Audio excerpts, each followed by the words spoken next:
What was the name of your first book? The first one was called The Smile of a Man Lost. Okay. And that was basically about a man who was an artist.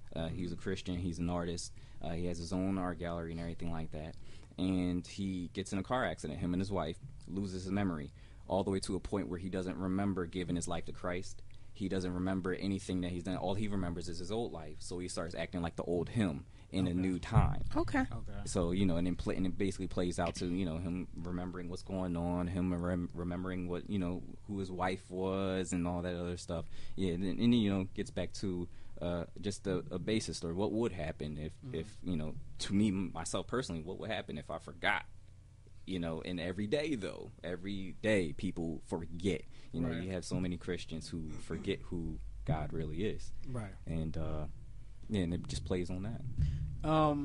How much of your writing, and forgive me if you kind of answered this already, but I just kind of want to go back to it. Okay. How much of your writing, you write fiction novels? Yes.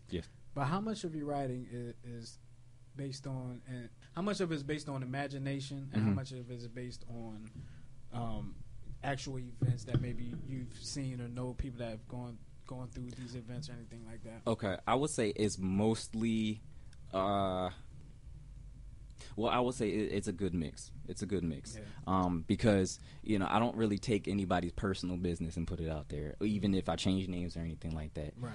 But I do, will hint towards some things that myself and my wife have went through, or, certain thoughts that I have about my wife.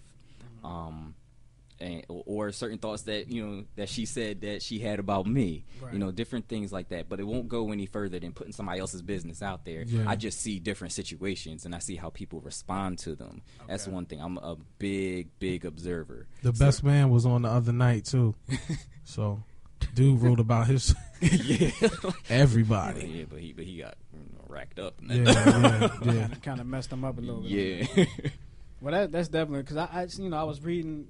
People and I work in TV, but I don't work on TV show. I work on like TV news and stuff like that. But working in TV, you don't have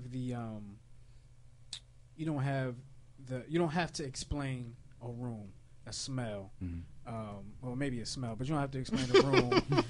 You don't have to explain the lighting in the room or the creak in the floor or something like that. The the rain hitting the windows and stuff like that. And I find that to be an amazing thing that authors do. And then you did it in the preview. Just going into so much detail. Like if I were to try to write a book, people would probably read them like, well, what was going on with these people on like just the sidewalk, I don't think in that much detail. The words place a vision. Right. The word in the prequel that we read, it places a vision, and you have these characters made up in your head. You imagine what they look like, where they're at during certain scenes, right? And that's a talent, man. That's dope. And that's the point too. Right. I mean, because I can't give you something and expect you to follow along with it or believe it without that detail. Yeah. I hope to put people and whoever reads it, I hope to put my readers there. I want them there. I want them feeling this. Yeah, if I could share the one scene when he was in the car with his baby. Yeah. I was just imagining what his thoughts were. You know what I'm saying? Right. Like, the character that, the child's mother is one thing. Right. And right. he's like, what right. So the wordplay definitely puts vision in your mind, man. That's dope. Even the scene before that. And this is in the preview, so I hope I'm not giving. Oh no, y'all can go ahead. Y'all can speak freely about the preview. Go ahead. Talking about him walking through the hallway. Yeah. The floor wasn't squeaking, but it was like creaking. I forgot exactly what you said. The high pitched whine. Right, and then you didn't explain exactly what was going on at that point. But he's like, he reached down to get the baby, and then he heard, "What are you doing?" Yeah. And stood up. I'm thinking like, "Yo, let's get out of here." You know what I mean? Like, let's get out of here, man. What are we doing in here? Why are we in here? He walking up in his crib. Like, what is he doing? He's tripping. Yeah, like just some random person's crib. Right. But see, that's the exact point, because the key thing that you said is we got to get out of here. Right. You felt exactly. it. Exactly. I was there. I was. Right. It was like I felt like somebody's it was like Law and Order. coming, guys. I felt it was the first thing you seen in Law and Order when something goes down. You're like right there. Like, oh, let's get out of here. You hear the Law and Order music, it's over. Yeah. Exactly. You about to get time. Liv and Elliot on their way. Hey, and you're gonna get punched messing around with Elliot, depending on if he's drinking or not. How about it? Hey, look, we having a good time here on the New Twist Show, man. Hit us up 267-639-3613. Miss West's fingers are burning over there on the fan page and on the Ustream. We got Evan Johnson in here, talking about his book, When It's Too Late to Tell. Follow us on Facebook and Twitter at the New Twist Show. Is there any link or website that we can? Well, let's go to that on the way back. Mm-hmm. We're gonna go to a quick song, and then we're gonna figure out. We're gonna tell people how to get in touch with, how to contact you, and how to get a hold of the book. Okay. So keep it locked right here, the New Twist Show, y'all. We're back on the New Twist Show.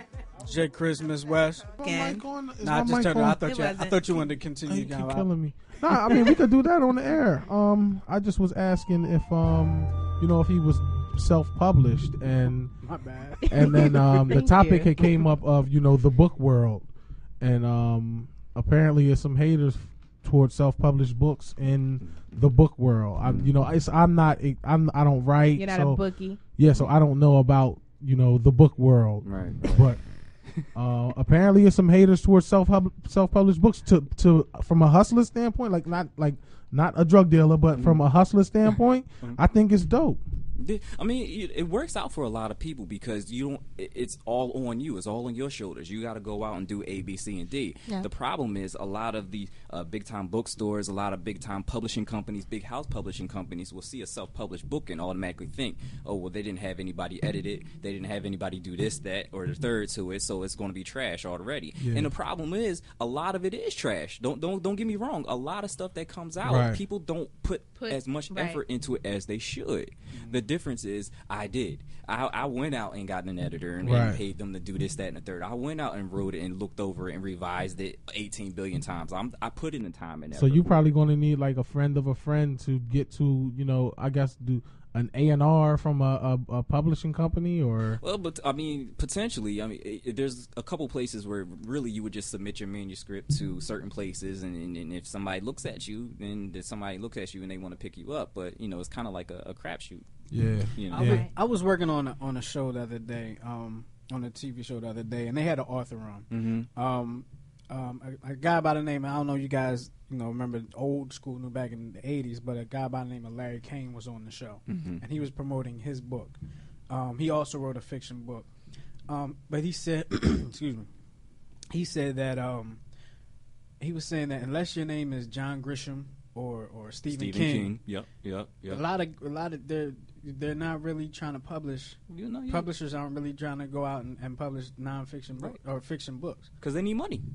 Yeah, they need their money. When it comes down to it, it's always about money. Yeah. Each publishing house has maybe one or two big names, and they put all their effort, all their marketing, everything into that. They'll pick up some smaller people by some faint chance that it's like a lottery. They all pick up this small author, and hopefully they'll sell more than 10,000 copies. And if they do, then we just made out big. Right. Otherwise, no. Let me ask you a question, Evan. Me being a fan of Black and Nobles, local urban bookstores. Right.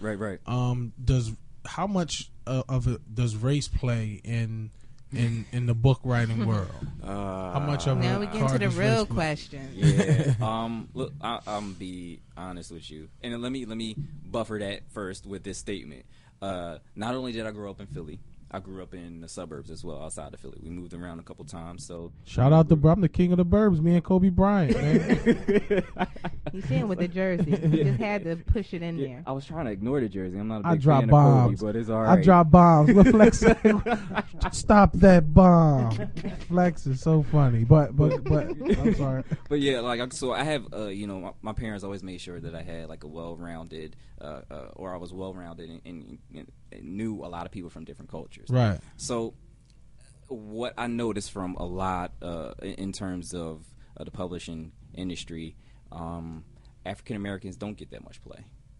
And that's just being real, unless you're writing a book about the streets or erotica. Yeah, I was going to ask you the style. Yeah. Because you got the black chain of books that's you got the Zane Chronicles, straight porn basically, the Honey books, and then you do got the ghetto madness with the glitter on the cover. You know what I mean? I mean, unfortunately, that's what African Americans read, though, right? And that's the part that has to change, in my opinion, because good books, and I've seen read a couple books, self-published books that weren't erotica, that had nothing to do with the streets, or the drugs, that just get pushed just get pushed by the wayside. But it's thrown in that self-published category. And well, if it's self-published, it's self-published. Right. It'll always be that in that category. I think race comes into play. Even just think about sales. The number one best-selling books are done mostly by non-African American people, right? Unless unless Oprah, puts out something, but then anything she puts her name to turns to gold apparently anyway. So you got to try to get on Oprah. Well, she got 2 weeks, right? Yeah, I was gonna say she don't have much time. Like another month or so. Send out my book along with the millions of people who sent theirs out, and that's another crapshoot. But so it's out now. This book here is out. Yes, this is out. This is where out. Where can everybody find it at? Let's put that out there. Okay, you can get it on BarnesandNoble.com, definitely Amazon.com, BooksAMillion.com. You can get it on a lot of online retailers. What I will say though is a lot of people seem to have picked up their Kindle and Kindle 2 and all that stuff. Get the Kindle version because there is a Kindle version out for it too. And don't be afraid to let me know what you think about it, because you also contact me on my website www.jevanjohnson.com. Plain simple. Contact me on Facebook. Just type in J. Evan Johnson. Keep it simple. Keep it simple. I'm on Twitter. Find J. Evan me. Johnson. We'll keep it simple. I'm on Goodreads yet again. J. Evan Johnson. Can't mess it up. Yeah. So y'all, just let me know what you think about it. Go ahead and pick it up. You actually can go into Barnes and Noble bookstores too and actually order it. It's not going to be on the shelf because shelf life in Barnes and Noble bookstores is like 2 months. So, but yeah, definitely go in the store and order it, and you can pick it up from there. But yeah, definitely go out and get it.